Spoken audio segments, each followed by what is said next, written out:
программу «Кавказская перспектива». С вами ведущий проекта Дмитрий Ефремов и журналист телекомпании «Осетия ТВ» Елена Черенкова. Здравствуйте.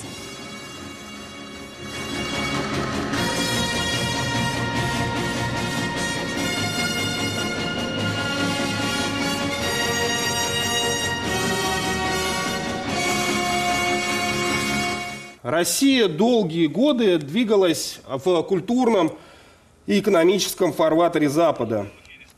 В изменившихся условиях резко встал вопрос об идентичности, о том, кто мы такие. И главным образом, если мы не идентифицируем себя с Западом, тогда мы должны четко обозначить, чем мы на самом деле от этого Запада отличаемся.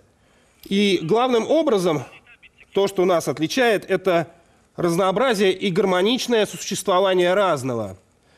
В этом смысле Северный Кавказ может стать определенным вектором развития России с учетом региональных особенностей. При этом Кавказ со свойственной ему архаикой нельзя считать архаичным регионом. Кавказ стремительно развивается в различных направлениях и обладает чертами традиционного и индустриального общества одновременно. Кавказ – это место, где всегда присутствует принцип вертикали. Он воплощается и в архитектуре, от традиционных башен до новых небоскребов. На Кавказе всегда сочеталась античность и современность. Именно этот принцип вертикали и реализуется в формах управления. Поэтому кавказская перспектива для России – это не экспансия культур Кавказа, а целая симфония прошлого и будущего, религиозного и светского, народного и государственного. Говорят, что война – это продолжение политики, но точно так же продолжением политики является и экономика. С введением санкций и контрсанкций в отношении нашей страны мы живем в совершенно иной экономической реальности. На сегодняшний день Северный Кавказ является своего рода экспериментальной площадкой, на которой отрабатываются модели, которые могут быть применены дальше для всей нашей страны. И вопрос импортозамещения сейчас – это вопрос первоочередной и самый важный. Смотрим сюжет, который мы подготовили. Экономика – это продолжение политики. Ярким примером служат нынешние события на Украине и их последствия для экономики России. Критической точкой в отношениях между нами и странами Запада стал референдум 16 марта прошлого года о вхождении Крыма в состав России. Уже на следующий день США, Евросоюз, Австралия, Новая Зеландия и Канада ввели в действие первый пакет санкций, включавший в себя замораживание банковских счетов и визовые ограничения в отношении российских чиновников, а также приостановление сотрудничества по нескольким сферам. Спустя месяц, 17 апреля, был заморожен проект газопровода «Южный поток», оценочная стоимость которого 16 миллиардов евро. В июле месяце последовал следующий пакет санкций – запрет на поставки высокотехнологичного оборудования для добычи нефти в Арктике, глубоководном шельфе и сланцевой нефти в России.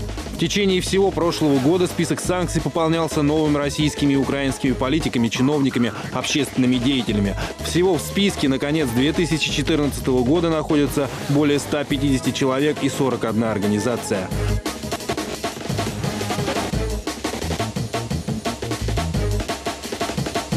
Ответной реакцией России в начале августа стала продовольственная эмбарго на ввоз сельскохозяйственных продуктов из стран, применивших санкции в отношении России. В список запрета попали поставки в Россию мяса, птицы, сыров, молока и молочной продукции, рыбы и морепродуктов, овощей, фруктов и орехов. Объем импорта этих продуктов в общей сумме сельхозпродукции России составляет 40%. Это свыше 9 миллиардов евро. Подобная мера была направлена на обеспечение безопасности в соответствии с указом президента. Перечисленные выше события и примененные странами Запада экономические ограничения, а также попытка повысить экономическую безопасность, введя продовольственное эмбарго, привели к структурным проблемам в экономике, ее замедлению, а позже снижению. Ущерб экономике от введенных санкций увеличивался как снежный ком в течение всего прошлого года и установил неопределенность в отношении будущего развития экономики России на ближайшую перспективу.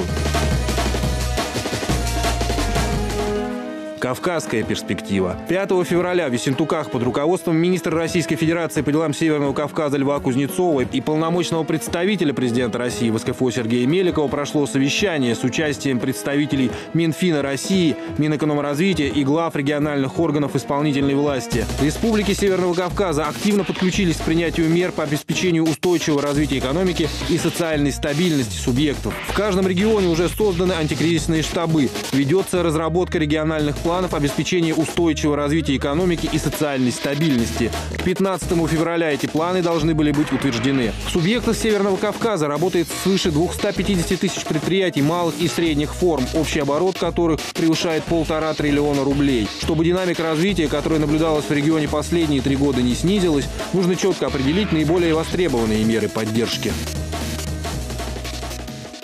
С нами на связи сейчас из Москвы директор департамента инвестиционных проектов Министерства по делам Северного Кавказа Ольга Рухулаева. Давайте послушаем ее. Какие же антикризисные планы на сегодняшний день регионы нам представили? Ольга, как слышите? Да, здравствуйте, уважаемые участники передачи. Я рада видеть всех в студии и, конечно же, с удовольствием расскажу о том, какая работа проводится субъектами. В части работы по утверждению антикризисных планов она состоит из 2 этапов. Первый этап, он завершен всеми регионами в конце прошлой недели.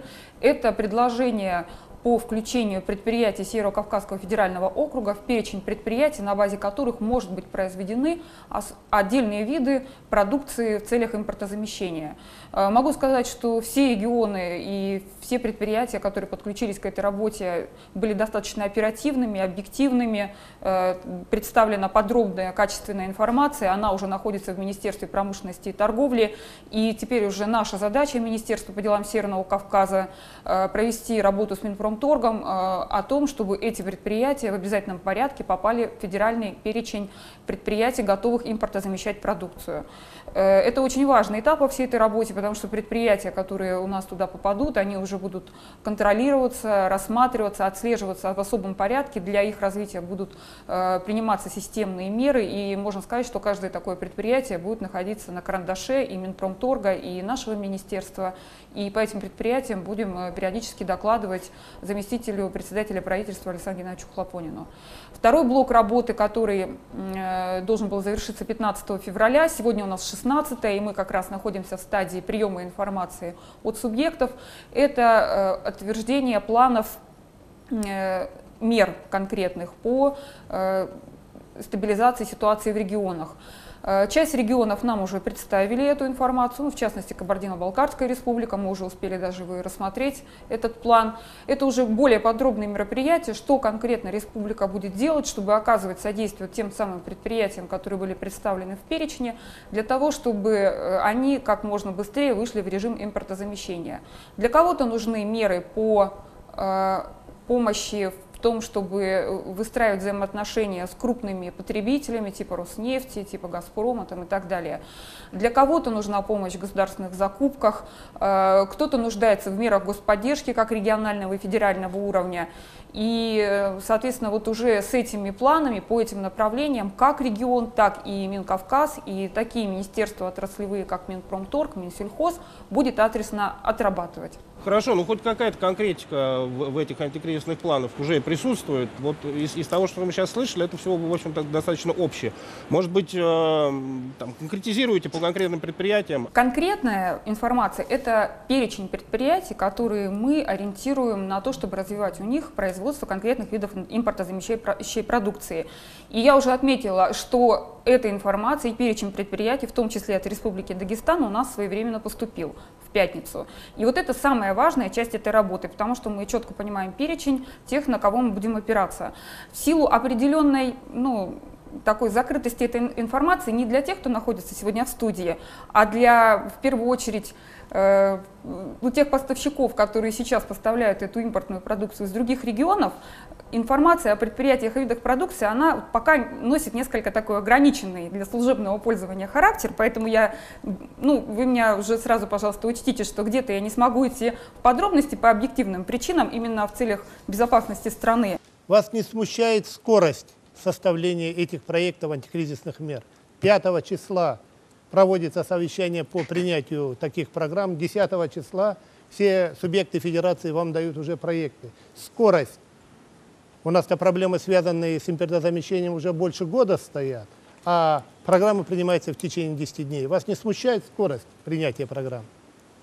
Спасибо большое за вопрос. Тема импортозамещения, она на самом деле возникла в тот же момент, когда появились санкции, поэтому эта проблема обсуждалась Первый раз на правительственной комиссии 11-й под председательством Дмитрия Анатольевича Медведева, которая состоялась в начале ноября прошлого года. И уже тогда были поставлены председателем правительства задачи по поводу формирования вот этих предприятий, на базе которых возможно сделать импортозамещение. Поэтому к этому поручению все республики были уже готовы. Более того, мы уже до поручения уже видели эти предложения, уже там их обсуждали, что-то критиковали. Поэтому к этой дате все республики смогли представить уже проработанные предложения. Экономика производной политики, а энергетика – это базис экономики. Вот вы сказали, на сегодня Дагестан производит потолок 4,5 миллиардов киловатт-часов. Весь этот перечень, который имеется, если лет 5-7 назад мы так, условно сказать, экспортировали энергию за пределы Дагестана, сегодня до миллиарда привлекаем Дагестан, то есть не хватает электроэнергии. Горные территории, откуда все этот балах идет на равнину, это более 800 тысяч человек, которые потребляют электроэнергию от 600 до 800 киловатт-час на душу населения. При том, что субъекты Северного Кавказа и Юга России это до 4 тысяч, а в целом России это до 7 тысяч киловатт-часов. Такую энергию, как у нас в горах потребляют, это в Африке, которые ходят в лопухах, все время лето, так потребляют. И как вы хотите обосновать все, что вы перечислили, и еще там в этих проектах есть, как можно достичь, если нету, а я уже не говорю о потреблении на 160-180 ватт электроэнергии в сети, которой нету. Я уже не говорю, что система энерготранспортной системы на 70% изношена. Да, это правильная проблема, и на рабочих группах по развитию промышленного производства она поднималась, и недавно такое заседание состоялось 4 февраля под председательством Минпромторга и Министерства по делам Северного Кавказа. На нее были приглашены Россети, представители Министерства энергетики Российской Федерации.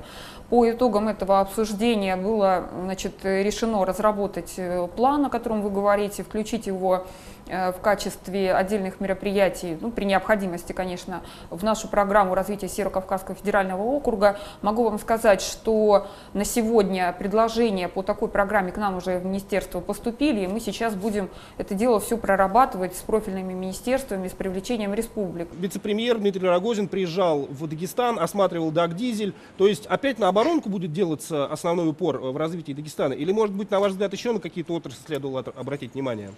Нет, обратить-то внимание там есть на что, действительно, там, если говорить о том, что одна из самых высоких безработиц в регионе даже в целом Северного Кавказа по Дагестану, то, конечно, есть на что обращать внимание. Меня другой момент немножко сейчас интересует, в отношении, тем более, что пока на связи с нами Ольга.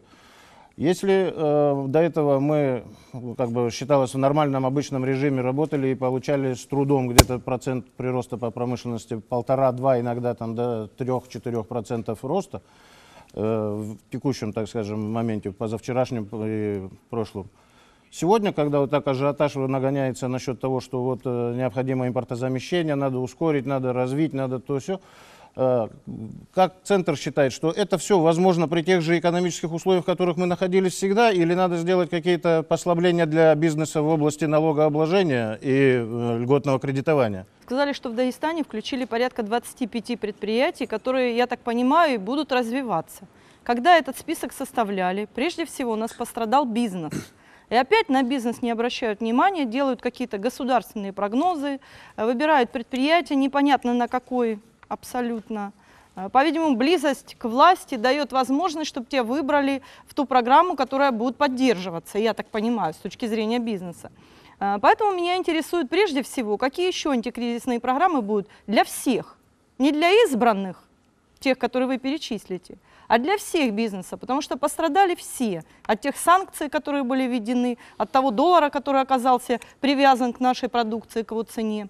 Если говорить, если давать возвращаться к вопросу, о котором мы сейчас говорим, об антикризисных мерах, то мне бы, честно говоря, вообще не хотелось бы говорить об антикризисных. Этот план, он должен был быть уже 10 лет назад, когда мы все понимали о том, что в технологическом плане мы уже очень сильно отстаем. На самом деле это так. А поэтому сейчас что-то до 15 числа придумывать, исполнять какие-то там решения. Я и согласен с коллегой из значит, Пятигорска, да, насколько я Пятигорск. понял. Да, Пятигорск. Значит, ну, на самом деле, вот та мера по включению предприятий в этот перечень, она не должна быть единственной и основной, да, это должна быть одна из мер, обязательно, да, но она не должна быть, потому что здесь мы говорим о более широких процессах. И вот, как говорят обычно о бизнесе, государство, вы просто, я общаюсь с многими бизнесменами в сфере IT и не только,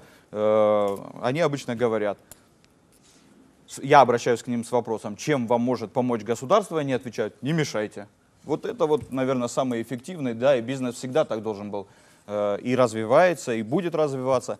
Поэтому главная мера поддержки – это создание условий для развития бизнеса. Они не могут быть там какими-то, это должен быть комплекс мер, и он не может просто регламентироваться одним документом. И вообще на территории, в Северной Осетии уже тоже, да, там и создали и комиссию, и штаб по выработке решений. Но, однако, лично мое отношение к этому плану, да, несмотря на жесткие сроки и привязки, мне бы хотелось, чтобы это был абсолютно рабочий документ, который бы в любой момент мог быть скорректирован. Антикризисный план, который был представлен еще Дмитрием Медведевым, эксперты ОСИ, в частности, критиковали за то, что он не включает в себя такой важный момент, как именно фактор образования и как подготовку кадров.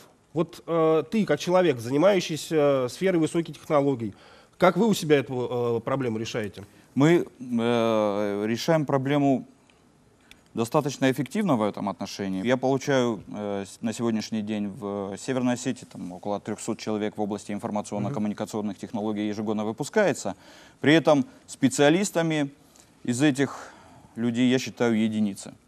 Поэтому вот даже получая после вузовского образования человека, я его обязательно через определенную мясорубку, да, там образовательную, у нас достаточно много договоров с крупными корпорациями, в том числе и зарубежными, потому что, опять, если возвращаться к технологиям, и в сфере образования технологии уже далеко ушли, значит, через мясорубку знаний еще доготавливаю специалиста. Не то, что вузы у нас какие-то неповоротливые или что-то, но они тоже выполняют государственный заказ, у них есть программа. Они по ней работают, которая утверждается раз и на многие годы.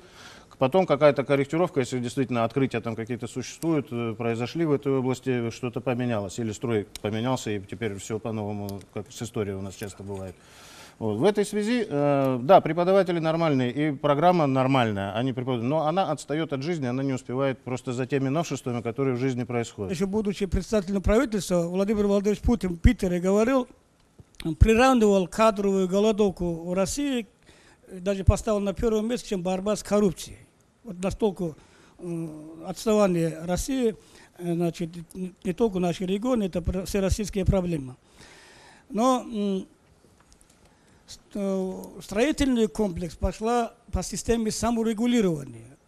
Уже 5 лет мы работаем в системе саморегулирования и подготовка кадров, вопросы повышения квалификации, аттестации, разработка новых стандартов по требованию рынка возложены на саморегулируемые организации. Вот я вот в этом плане хотел как раз обратить вопрос к Ольге и спросить, насколько учитывается в проработке антикризисного плана такая программа, которая Минобразования реализуется, это кадры для регионов. Да?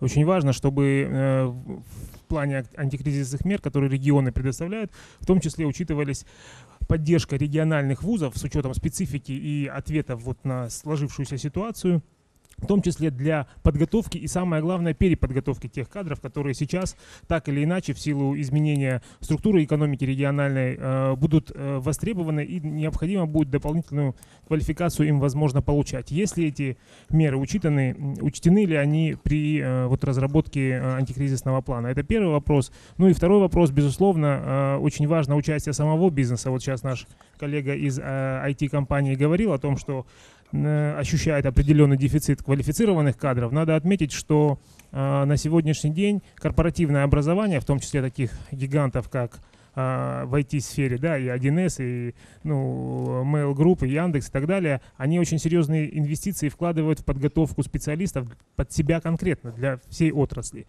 Поэтому, возможно, без участия самого бизнеса в подготовке или доведении специалистов до того уровня, который он им необходим, эти тоже затраты нужно будет нести, к ним нужно быть готовым.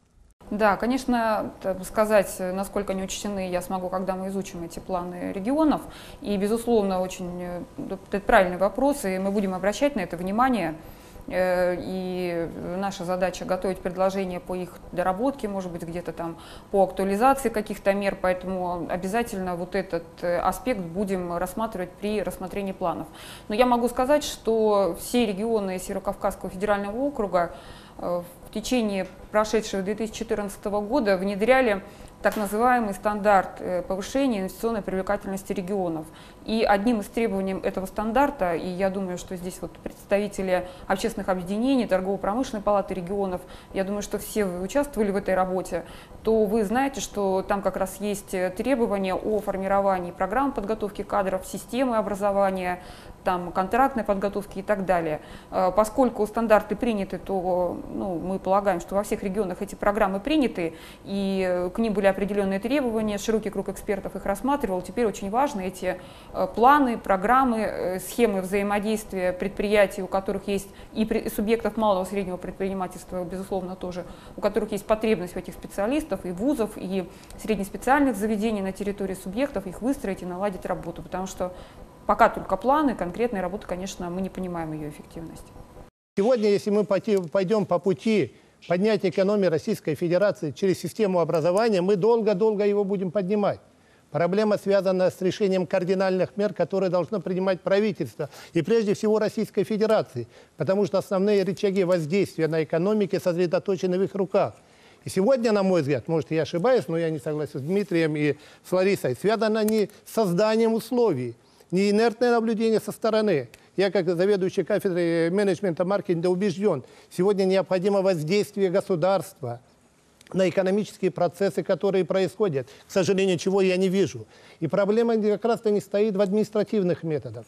Проблема стоит в том, чтобы экономическими методами, которые достаточно известны в общей экономике, кредитование, финансирование, налогообложение, мы могли бы вытянуть. Не все, мы не можем. Нам нужно определять пилотные проекты, которые бы в состоянии были бы поднять определенные отрасли. Касаясь Северного Кавказа, прежде всего, мы должны определиться, какие предприятия, да, я согласен, если эти 25, они должны быть, скажем так, не градообразующими, а теми кораблями, которые в состоянии вытащить проблемы, связанные с промышленностью, если это актуально, сельским хозяйством, если это актуально для сельского хозяйства. Сегодня проблема-то в другом. В том, что я на сегодняшний день, почему я спросил про сроков. Сегодня эта проблема падения рубля не сегодняшняя проблема. Мы ее видели в июне, августе, сентябре, октябре, ноябре, декабре. При этом мы не видим, чтобы какие-либо реальные шаги с правительством принимаются с точки зрения поднятия, скажем так, экономики, принятия конкретных мер и не стороннего наблюдателя, а активного игрока на этом поле. Вы смотрите программу «Кавказская перспектива». Увидимся после рекламы.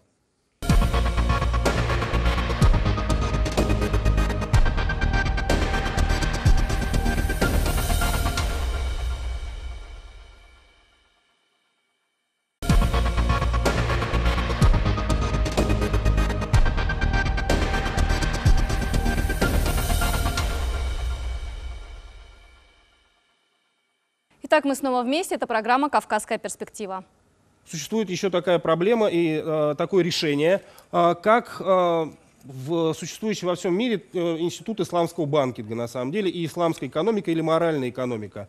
Вот мне интересно мнение специалистов, которые присутствуют здесь, в том числе из Дагестана, потому что в Дагестане, насколько я знаю, эта система все-таки реализована, и есть примеры позитивного существования подобных явлений. Как бы мое личное видение того, что в Дагестане происходит вокруг исламского банкинга, это чистый пиар.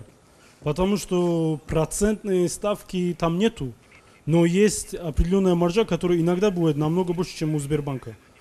У нас в стране как бы вообще нелогичная ситуация, когда государство через банки, через банковскую сферу дает по 20% кредиты, но при этом государство берет несвойственные ей функции и финансирует предприятия, напрямую финансирует, поддерживает малые предприятия, крупные предприятия, вливает туда миллиарды. Неэффективнее ли было сделать под 1% кредиты в банках, как в Турции, например, и чтобы предприниматель любой мог взять оттуда кредит и открыть свое фермерское хозяйство. Ну или, я не знаю, предприятие, или что бы то ни было. Это один момент. Второй момент. у нас нет долгосрочного кредитования, так называемого длинного рубля. Потому что мы знаем, что в сельском хозяйстве у нас, например, окупаемость любого минимального проекта 4-5 лет. Я, наверное, соглашусь с коллегой из Дагестана, говоря о том, что на самом деле нашей экономике, вот региональной, с КФО, в общем, по России не хватает длинных денег, потому что наша экономика на сегодняшний день последние десятилетия развивалась по принципу быстро добыть, продать и получить прибыль, то есть получить высокую рентабельность. Соответственно, те сектора экономики, которые требуют длинных денег, такие как сегодня сельское хозяйство, оно у нас находится на уровне, скажем так, вот среди ВВП доля сельского хозяйства составляет сегодня в Российской Федерации меньше 4%. То есть если мы говорим о импортозамещении в области сельского хозяйства, мы, соответственно, должны развивать эту отрасль и предоставлять возможность финансирования этой отрасли. И здесь я не соглашусь, наверное, вот насчет участия государства, его повышения, потому что сегодня вот эти 5 основных гигантов промышленности, которые сегодня представляют Новатэк, Газпром, Роснефть, они осуществляют свою деятельность с большой долей участия государства. И сегодня, если мы рассмотрим структуру внешнего долга промышленного сектора Российской Федерации, то мы увидим, что на долю этих предприятий приходится порядка 400 миллиардов долларов внешнего долга. И сегодня в рамках антикризисного плана, я надеюсь, Ольга не даст мне соврать, что предполагается 2 триллиона 300 миллиардов рублей, из них целый триллион направляется на докапитализацию банков с государственным участием и промышленных предприятий с государственным участием. То есть сегодня государство поддерживает только свои сектора, и в данном случае я соглашусь вот с Ларисой из Пятигорска, которая тоже об этом говорит, что государство поддерживает именно те предприятия, в которых оно выгодно, по той простой причине, что сегодня на этих предприятиях основываются нефтедоллары, которые мы добываем последние 20 лет в нашей современной рыночной экономике, и которые составляют 45% формирования нашего бюджета. Ну, наверное, вернемся в Карачаево-Черкесию. Вот, Шахбан Мусаевич, скажите, пожалуйста, в республике работают заводы-гиганты.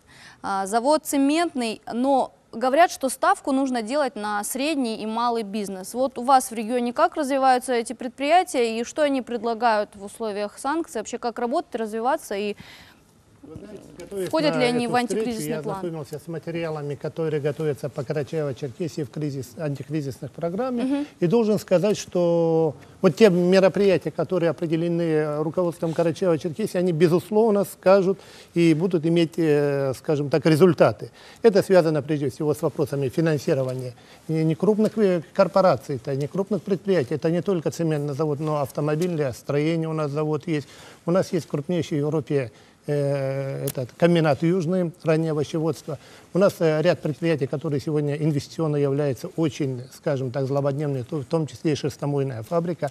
Но вместе с тем, вот в плане мероприятий, которые, кстати, одним из первых приняло правительство Карачаево-Черкесии, определены меры помощи среднему и малому бизнесу. И прежде всего с учетом направления. Что это за предприятие? Кому будут помогать-то? Ну вот мы знаем, на слуху Дервейс, на слуху там цементный завод. Сегодня стоит вопрос помощи сельхозпроизводителям прежде всего. И определяется эта помощь через кредитование и возмещение процентных ставок по банковским кредитам. До банка еще надо дожить.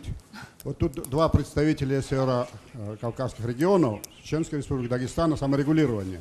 В целом это 7 регионов, до 3000 саморегулирующих членов партнерства, ну там по численности. Так вот, на сегодня до 40% этих саморегулирующих организаций безработица. Олигархия, то есть симбиоз власти и бизнеса, выдавил с рынка и выдавливает. У кого есть деньги, вот то, что вы банки перечислили. Сегодня же банкиры из-под моста набирают работников. Есть инструмент, а это, считайте, коррупция, когда власть и бизнес, симбиоз, это уже коррупция. Итого. Поэтому то, что вы сказали, банки, это хорошо, но до них еще дожить надо, до них не доживают, уходят с рынка, выдавливаются. Проблема законодательной базы присутствует, и насколько... Интересно, насколько она, во-первых, отражена в антикризисном плане, с одной стороны. С другой стороны, я знаю, что у нас депутаты чеченского парламента занимаются этими вопросами, занимаются принятием новых законов, включая самые важные законы для нас. Это закон сейчас о развитии горных территорий, потому что подобный закон давно существует в Дагестане. В прошлом году он принят в Ингушетии, он есть в Осетии, где, собственно, горы развиваются. В Чечне пока подобного закона нет. Его инициатор Магомед Алхазуров. Не развиваем горный потенциал, который имеет наша республика.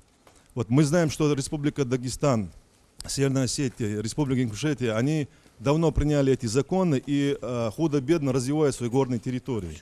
То есть горный потенциал горных территорий, он востребован, и они пытаются его реализовать.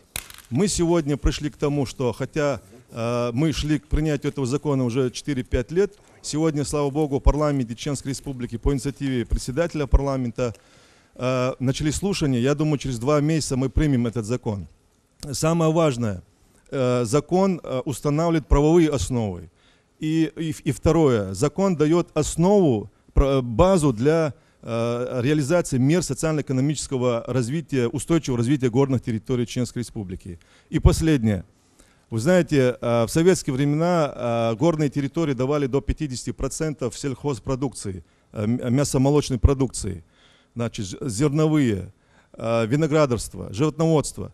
Мне кажется, что в условиях западных санкций и в условиях, когда необходимо импортное замещение, мы как раз-таки должны государственные усилия направить в эту сферу. Презумпция виновности для малого бизнеса, да, это аксиома для России. И сегодня, если мы не поймем, что бизнес несет не только экономическую, но и социальную роль в обществе, да, если чиновник этого не поймет, ну, ситуация будет усугубляться, она будет ежедневно, скажем, приведет к краху, да, приведет к еще большему кризису. Поэтому здесь меры должны быть, безусловно, экономические, безусловно, поддержка финансовых институтов, кредитных организаций, да, снижение кредитных ставок, ряд других экономических моментов, повышающие и улучшающие развитие бизнеса. Но самое главное – это отношение к бизнесу, отношение к предпринимательству. Если мы у себя кардинально не изменим отношение к предпринимателю, ничего у нас не получится. Бизнес должен дать прорыв. За какие деньги? Минимальная ставка 25%. То есть получается так, что мы не снижаем ставки, чтобы дать возможность вылезти бизнесу из этой ситуации, а наоборот, мы усугубляем ситуацию тем, кто брал какие-то деньги, они должны их срочно вернуть, потому что иначе они просто становятся в ту же ситуацию, что и по импортным продуктам. Проблема то, что сегодня рыночные механизмы, если кое-как они работали до сих пор, сейчас они обрушены, произошла какая-то дезориентация многих предпринимателей, и на этом фоне, опять-таки, волатильность рубля и непонятная политика Центробанка тоже уверенности не прибавляет. В этой связи, опять-таки, антикризисный план подразумевает опять вмешательство государства в конкретное предприятие. Да, и учитываются ли макроэкономические последствия, которые может принести те вмешательства, адресная поддержка отдельных предприятий. Все-таки экономика – это как в медицине, из принципа «не навреди». То есть главное, чтобы не было хуже. В этой связи за 5 дней проработать весь спектр рисков, которые возникают в процессе принятия этого антикризисного плана, меня это, если честно, смущает, этот план. С другой стороны, что можно было бы сделать? Да, вот, опять-таки, тут много коллеги говорили о том, что бизнес начинает с проблем, когда государство вспоминает о бизнесе. Да? То есть, по сути дела, было выступление послания президента Российской Федерации, да, налоговых каникулах там, и так далее. Хорошо, если этот механизм сегодня был озвучен, сколько времени уйдет на его реализацию? Почему его нельзя было озвучить лет 5 назад? Когда были более комфортные условия для бюджета, когда не было бюджетных ограничений, когда были другие макроэкономические благоприятные условия. Больная была тема прошлого года. Это проблема по налогу с землей. В этом году другая тема – налог на имущество. Никто не озвучивает, как будто этой проблемы нет. На самом деле должны были выработать ставки по налогу. И, насколько я знаю, в Московской области они уже существуют. Там 0,15% для объектов, которая стоимость менее 20 миллионов. У нас этих ставок нет. То есть, получается, мы с 1 января уже должны платить налоги, бизнес. Но правил игры мы еще не знаем. И когда узнаем, мы этого не знаем.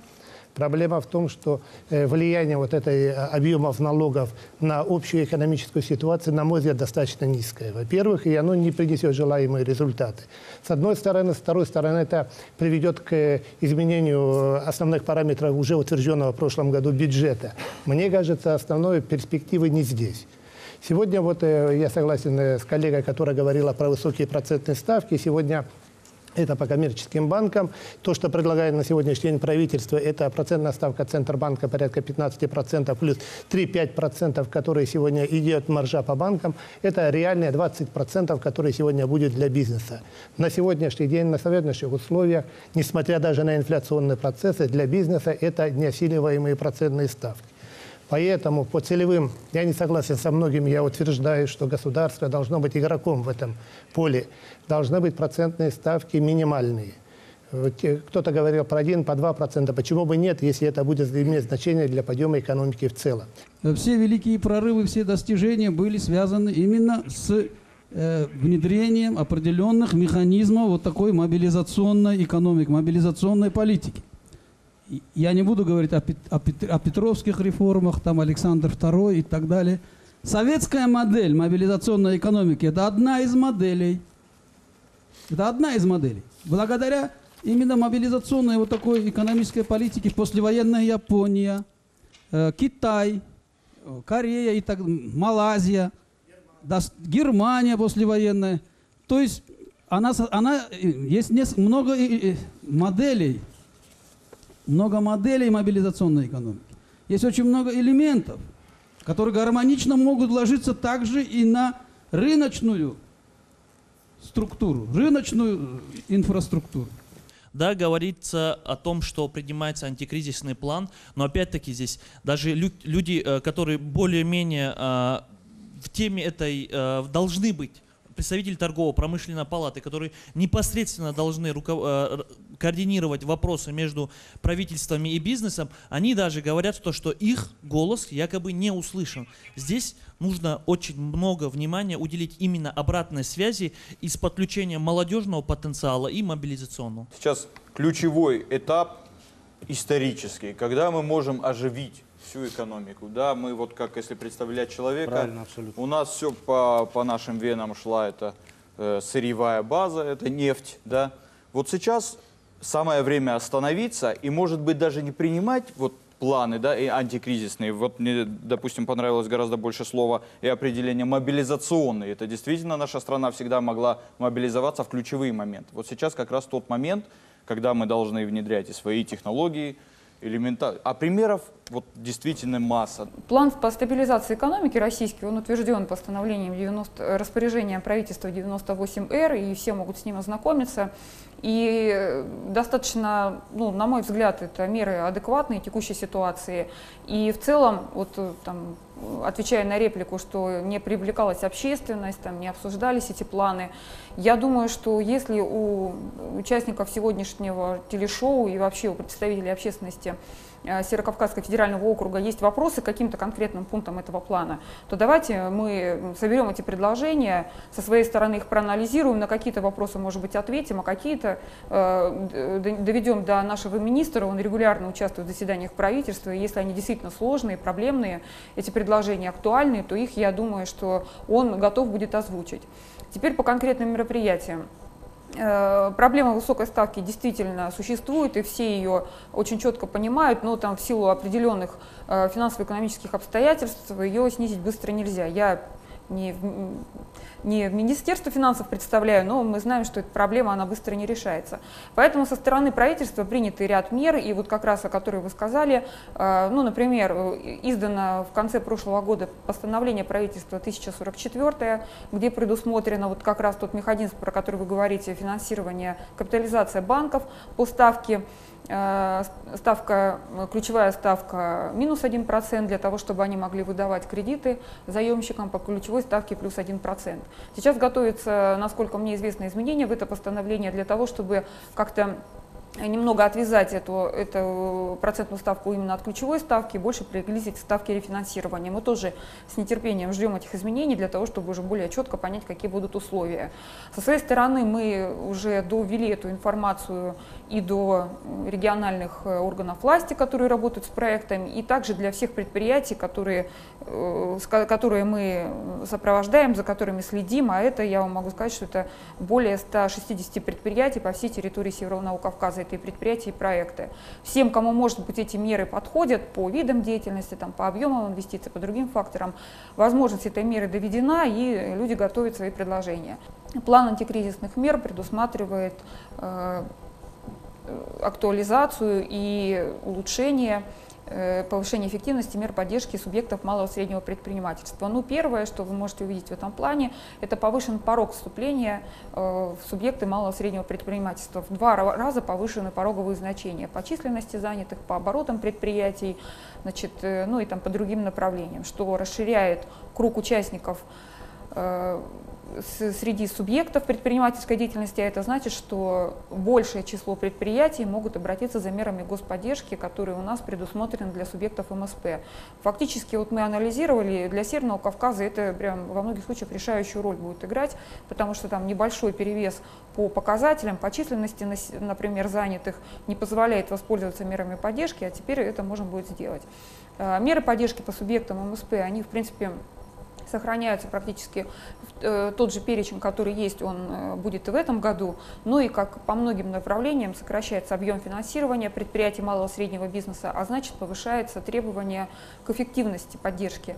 В этом плане Министерство Северного Кавказа тоже сейчас подключилось к взаимодействию с Минэкономразвития Российской Федерации и к министерствам региональным, которые курируют МСП. Мы сейчас со своей стороны вот организовали такие собеседование с министерствами, курирующими предоставление мер поддержки субъектам малого предпринимательства. Смотрим внимательно, что планирует заявиться на меры поддержки. Ну, как вы знаете, у нас регионы берут из федерального бюджета финансирование и потом представляют в регионам субъектам предпринимательства эти средства. Мы сейчас внимательно смотрим и даем своим рекомендации по тому, чтобы поддержка действительно давала эффект, чтобы она давалась предприятиям, которые смогут наибольший эффект дать для региона, и самое главное, чтобы там максимально снизить коррупционогенный фактор, про который вы говорили. В советское время республики Северного Кавказа выступали как житницы для страны Советов с развитым агропромышленным комплексом. Одновременно был мощно развит и военно-промышленный комплекс. Его заказы развивали машиностроение и иные отрасли. Ну а благодаря уникальным природным условиям Кавказ всегда выступал как всесоюзная здравница. И сегодняшняя экономическая ситуация для нас – это шанс для Кавказа вернуть утраченные позиции. Через взаимодействие государства и бизнеса мы пытались очертить контуры кавказской перспективы для российской экономики. Республики Северного Кавказа расправили крылья и, можно даже сказать, бросили своеобразный вызов санкциям. Они дали импульс к развитию сельского хозяйства. Фермеры Северного Кавказа получили возможность реализовывать свою продукцию.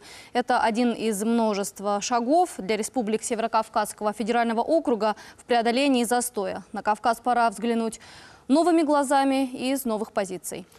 Вы смотрели программу «Кавказская перспектива». С вами была ведущая Елена Черенкова и Дмитрий Ефремов. До свидания. Всего доброго.